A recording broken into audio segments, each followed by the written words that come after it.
আসসালামু আলাইকুম গাইস, আজকে নতুন একটা ব্লগ লয়ে আইছি। যখন সকালে মেঘটার তুফান নাই, আমি ভিডিও ডালতাছি। এই ধরুন ট্র্যাক্টর ধরুন যে বেহার মধ্যে খাড়া করা ট্র্যাক্টরের মধ্যে এই মাল লোড করতেছি। পরে ড্রাইভার গেছে আমার গাড়ির তেল নাই কে, পরে ড্রাম আয় দেখি, পরে দেখি সব খালি। পরে এই যে টিপ লয়ে বসছি না আমার লগের একটা ড্রাম খালি, এই জন্য আমার লগে বই বুঝি রেখেছে। পরে বাইকটা লইলে করে বাড়িয়ে পড়লাম তেল আনবার লেগে। আবার এই যে 5 লিটার তেল এই যে মাইপে দিল। 5 লিটার তেল এই যে ড্রামও বইয়া পরে লাই করিয়া ড্রাইভার আমি আয় ভরছি। পরে এই দুজন আইতেছি পরে বাইতে আবার গাড়ি লোডিং লাগাই দিছি।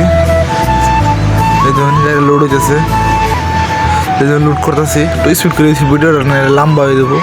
তো গাইস ফাইনালি ভিডিওটা এনথুরিয়াস কার লেগে ভালো লাগে, আশা করি লাইক করবেন, কমেন্ট করবেন। বাববার কিছু নাই ভাই, শুরু ভাই বললে একটা লাইক করে দেবেন, ফলো করে দেবেন। আইনের একটা লাইক আর ফলো করলে বহুত ভালো লাগে আমার মনটার মধ্যে। তো দেখা হবো নেক্সট ভিডিওর মধ্যে, আজকে লেগে নেই।